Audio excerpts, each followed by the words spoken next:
Welcome to the 4th episode of Brainpickers, where Dr. Jen Fram from Conversations of Change and Lena Ross from Change Hacks have just launched their change management books at the Transit Rooftop Bar in Federation Square, Melbourne, Wednesday, 26th of July 2017.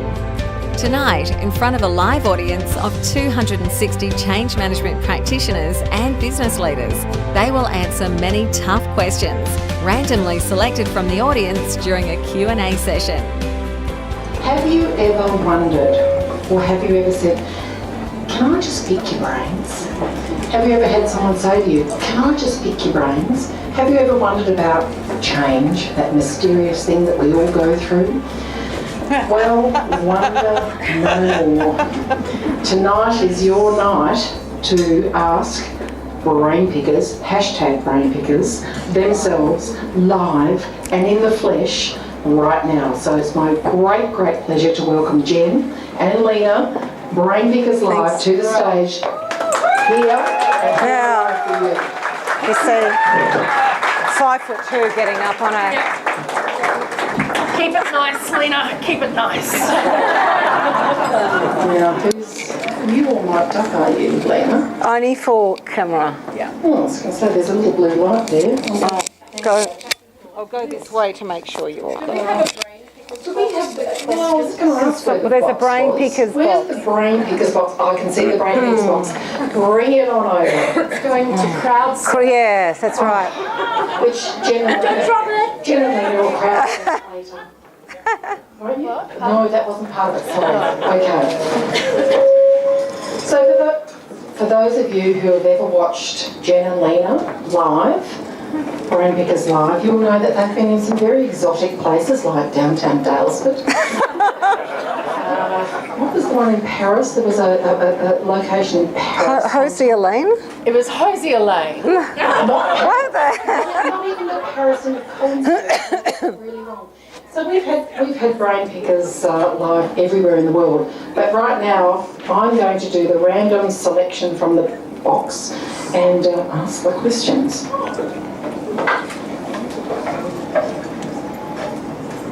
You're going to have to read and ban them first. There'll be a bit of editing. Dear Jen and Lena, my name's anonymous. On behalf of a friend. Any tips for the subtle art of influence when, particularly, in brackets, CEOs are not ready to hear what you can plainly see needs to happen? You can go first. Okay. CEOs do not wish to listen, and you can see it plainly. So, I'm going to give you, there's two answers to this. So the first answer is you don't bother with subtlety. And you frame it up as, I do you a disservice if I don't tell you what everybody wants you to know.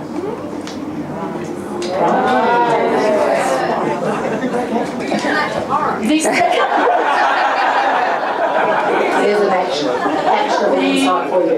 the second way, if you're looking for the subtle, is to do a lot more work on understanding what's keeping that CEO awake at night. And if you can frame the solution that you need to see in the language of what their needs are, you'll find that they're a lot more receptive to it. Awesome. All right. Along the lines of CEOs, what is the next best thing you've ever done to turn around belligerent leadership? Yeah, we've all seen that one. There's probably a couple of approaches that I take with what belligerent leadership may look like, and I often go through two lenses, and I often go through the lens of the external customer, because without the external customer we don't have business. So I try and drive a conversation around what the customer wants, which is usually where the change is heading, particularly in disruption. And then the second group that I focus on are the employees, and is this a human-centric approach that we're taking, and is this what the people want? And once you start to get that movement and the conversation shifting the mindset a little bit towards where the business is and where their people are, then you can start to drive a very different conversation. So I use those two levers as tools for conversation, without going in with a 60-page slide deck, sometimes just going in with a couple of very simple diagrams about what people are thinking, feeling and doing, which is the human-centric approach, and then trying to drive a conversation from there, and then trying to play the empathy card is, if you were the customer, what would you be thinking, feeling and doing? And then if you were the employee, what would you be thinking, feeling, doing? So I take that approach as well. It's something that's worked well. Thank you, Lena. Bit of a theme emerging here. A general manager is resisting a change and telling his people as much, but going with the flow because he's worried about a loophole he can exploit. How do I get them on board for genuine application of the change? Oh, look, there were 3 concepts in that question. They're a clever audience. Yeah, I know. Okay, so first thing, the general manager is resisting the change. Congratulations. That means they care enough about the change to be engaged with it. So that's actually a really good sign. So pat yourself on the back about that. That resistance is your invitation to engage with them and find out a little bit more. The fact that you know that there's a loophole that they're going to exploit, I think actually gives you a lever. Because you can call that out as, I have done my risk analysis of this and I see that there is a loophole that will be used. How do you think we should work around this? There you go. Okay, all right. How do you get leaders to allocate enough time and focus to leading change in a change-fatigued company? Ooh, we've done a Brainpickers on change fatigue, so this is one of our favourite topics. One of the first things I do that I've spoken about in our previous Brainpickers episode is I avoid the word change fatigue, because in a disruptive environment where change is the new normal, we talk about change resilience or being adaptive to change. So I try and reframe the language first up around change fatigue, and we'll talk through, I have a conversation around, if we use the words fatigue, how do you think people are going to be feeling? So I start with that, and then I think I have to go back to the question again. Hang on, because I got caught up on the change fatigue thing. How do leaders allocate enough time to focus on leading change in a change Yes, thank you. Okay, so when I've had the conversation around the change fatigue, then we talk about the disruptive environment. Again, what drivers do they want their business to adapt to and their business to actually succeed in, and try and paint the bigger picture around that, because if they don't address that, then it's the risk of not actually adapting and not giving the time to the change. So I'm going to ask a follow-up question and not move again, and ask what are the practical ways that a leader can allocate time, make time, carve out time. What are those tips that you would give a leader to say, this is my job? Yep. So when I talk about change leadership, I start to introduce some of the benefits of agile practices at a leadership level, which go to a tendency towards the new ways of working. And part of the benefits of those new ways of working, if they do things more visually and do stand-up meetings and use enterprise social networking more as part of leading through the change, I talk about the benefits of actually the time they will save through formal meetings and some of the other more formal and conventional structures. So introducing new practices to lead the change can sometimes unlock or hack that mindset. Which is a great segue into the next question, which I may or may not be curating the order of these. We've talked about change, and I think we're all assuming that we're face-to-face with our teams. What happens, and what are your tips, both of you, for getting buy-in for virtual teams in terms of turning them into change agents? Look, I don't think it actually changes. I don't think there is a difference between whether you're face-to-face or whether you are online, whether you're by teleconference. The principle remains the same. Relationships. It's not about you, it's about them. What is it about them that is important to them in this change? How fast can you deliver something that actually satisfies their needs? You build trust through delivery and relationship. And so that's the same whether it's online or face-to-face. All right. question, I think it's an agile question. I don't think I know it's an agile question, so I think it's a question for Lena. What do you predict are the future challenges in agile and change? Yeah, and I'm happy to hand this over to Jen after me as well, because I know you've got some really good, cool views on it. Probably my first piece of advice for agile change is not to be anchored to a process or a step-by-step process that occurs with agile change. I think it's, and that's a mindset shift for a lot of people, that there is no prescribed one way to do it. It's a practice that draws on a lot of thinking and many different ways of doing things and new ways of working, and really contextualising it to your organisation and taking the big A out of agile outside software development and how you use it across the organisation for new ways of working and leading through change. So you build organisational capability. So it's an ecosystem. I think that was what advice. I'm having a bit of a mental blank. So one question at a time. Did you want to answer some of this agile stuff too? Yeah, because I'm going to disagree with you. Okay. In the sense that you're absolutely spot on, that is what needs to happen. But I think the question was, what are the trends that we're going to see? Okay. And I think we're going to see it completely go to the dogs, because you will see this rush to quick fix certifications, accreditation, training, and pick up, oh my goodness, I've got an agile methodology now, therefore I'm okay. And because you haven't done what Lena has said, you'll be in a world of pain and embarrassing the change community. I think that's the trend coming up. That's on water. What can I say?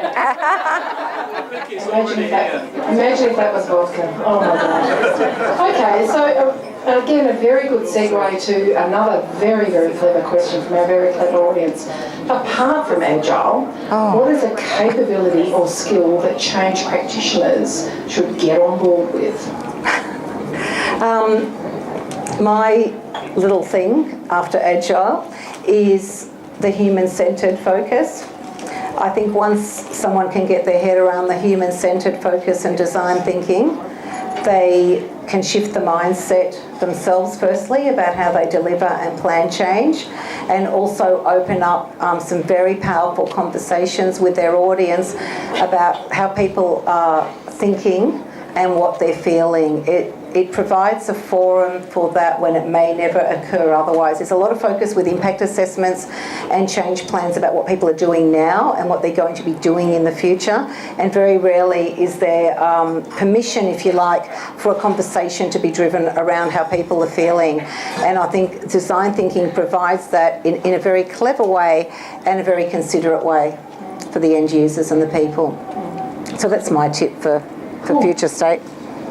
I think, I agree wholeheartedly with that, but I think the other emerging capability that we're yet to see is the ability to future scan and discern value of what it is that's on the horizon.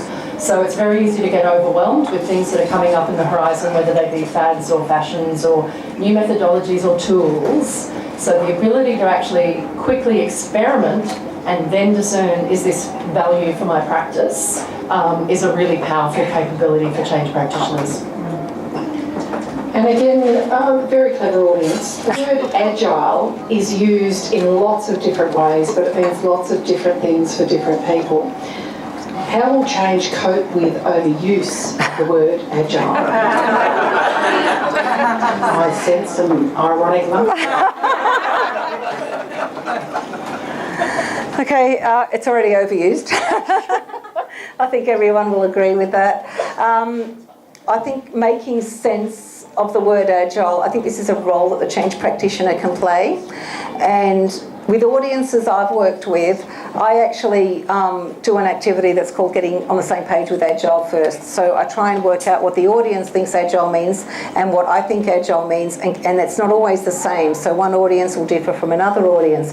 But it's important to get on the same page first, I think, about what agile means, because that's when you can take the conversation further about then how it's going to manifest and look like in the context of that organisation. So I do a very simple diagram where I explain the big A, the little a, talk about the little a being the ecosystem, the organisational capability, and then how we build from there, and then what it actually means for that particular person, that organisation, and the level that they're working at. Do you wish to add? The question was around The what does the agile change is community? ubiquitous. It's Yeah. used. Yeah, what do you do? Look, I think our biggest power in the change community is that of sense makers, and to be protector of agile.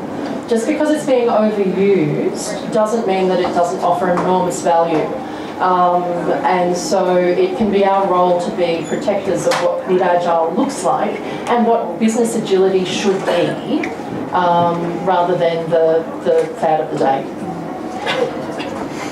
And again, another great segue. What was the gap in the change practice or thinking that gave you both the impetus to write your books? I love that question. Someone very clever wrote it with beautiful handwriting. I know who wrote that question. Stacey. Stacey? Look, for me, I really struggled with writing a book for ages. So because I've been blogging for about 8 years, people are saying, oh, you should write a book, you should write a book, you should write a book. I'm like, yeah, what's the book that hasn't been written? So that was the question. And for me, the piece that I recognised happened was pretty much all of the calls that I was getting in terms of even the contact on my website and the calls for change coaching from leadership was, help, I've just put my hand up to lead this change and I don't know where to start. And then when I did the market research and looked at the books in the market, they didn't come from that empathy piece for the change leader. They were all written from the view of an expert. And so for me, that actually set up the frame to say, actually, there's a piece that's not out there which is helping managers and leaders and people who want to get into the field of change understand the complexity of the space. Yeah. Lena?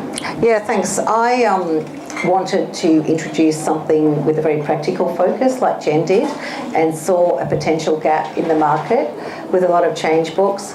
So the approach I took was, what is the advice I give people and what are people often coming to me for or asking me about? And like Jen, I started writing blogs, nowhere near as long as Jen's history with blogging, but found that with the weigh-in that I was getting on the blogs, that there was something there was an appetite, and that gave me some really, really good clues as to what that appetite was around. And a lot of it was around examples of what I'd done, how they'd worked, sharing templates, and what the outcome was. So really going through the end-to-end process. And with the agile being flavour of the month or flavour of the year or decade, I felt there was also value in talking about applying the agile practices in a way that would go beyond the fact that you may necessarily be on an agile project. So one of my mantras is, you don't have to be on a project that's officially declared agile to use some of my practices. You can use them anywhere. The power of role modelling as change practitioners is enormous, and we mustn't underestimate that. And that's one of the key messages I wanted to get across as well. Do never feel disempowered, because we have so much power just by modelling the behaviours and the mindset that we want to see. Lena, while you've got the microphone, your book has lots of change hacks. What's your favourite, or the one that you most want to share with our fabulous audience tonight? Yeah, 52 change hacks. Wasn't planned for one week of the year, but it just turned out to be 52. It just happened that way. A very popular change hack that I get a lot of feedback on if I blog or tweet about it is using the hidden influences in your organisation. Find the people who have social capital. They do not necessarily have positional power. They have social power through enterprise social networks such as Yammer, or they're what Malcolm Gladwell calls the mavens, the people that you see networking and have a lot of influence across business units, across silos, without necessarily having, like I said, title. And they are the ones to tap into, and I call them Paul Revere's, because there's a whole story in American history about Paul Revere that I write about. So yeah, any tips from you on that? Oh no, you don't know all my change hacks, mate. No, so okay, that was a real Lena question. That one. That was. There's a lot about the spiritual leader. So there might be the official leader, then the spiritual leader. We absolutely. see that a lot in sport as well as in business. Okay, Jen. What's one piece of advice, this is a great what's one piece of advice you can give to people wanting to build their professional profile on social media? Oh, fight the fear and do it anyway. Be clear on your purpose, what it is that you want to be known for and what you do. That builds your understanding of your own brand. From that falls out what you can do with each of the channels. But again, this is when I talked before about experiment, play with it, and then work out if it works for you. It's exactly the same thing. The tweet that you stuff up will be forgotten within 2 minutes, right? Unless you're a notable sporting person. But really, there is so little damage that you can do as you experiment with whether it is Yammer or Twitter or Instagram or workbook, Facebook for work, blogging. Just feel the fear, fight it anyway. I couldn't agree more. All right, ladies, what's next after the books? A nap.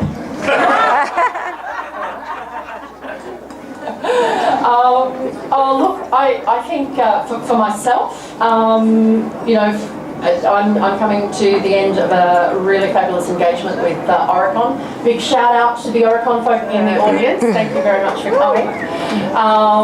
And so, I've got room in the pipeline for what's coming next. I hope there'll be a bit of a holiday in there as well. But I'm really looking forward to having continuing conversations with leaders that we do around the work. Simon and I have got an awesome business agility product now that we've started rolling out to companies. We're having a lot of fun with that because we're seeing so many results. So it's time to do some more play and perhaps a little bit of a break in there as well. Yeah. And Lena? I'm going on holiday. I had planned a holiday, thanks to my other half who said plan a holiday early in the year because you never know what July, August, September is going to look like, and I'm glad I did. But putting the holiday aside, there is a lot of work picking up now also in the business agility space, so it's a really great space to be in where you can share fantastic ideas with enthusiastic people who have an appetite to learn, and working with people like that with that huge appetite to learn and being able to apply things quite quickly and see results quickly is very, very rewarding.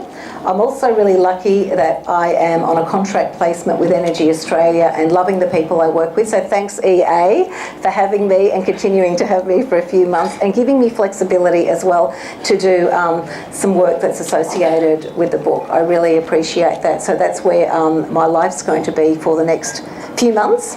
And a lot of people have said, second book? Don't know, can't answer that yet. We'll see. So finally, a big thank you to everybody who is in the room. You don't know how much you have made our evenings. Thank you so much.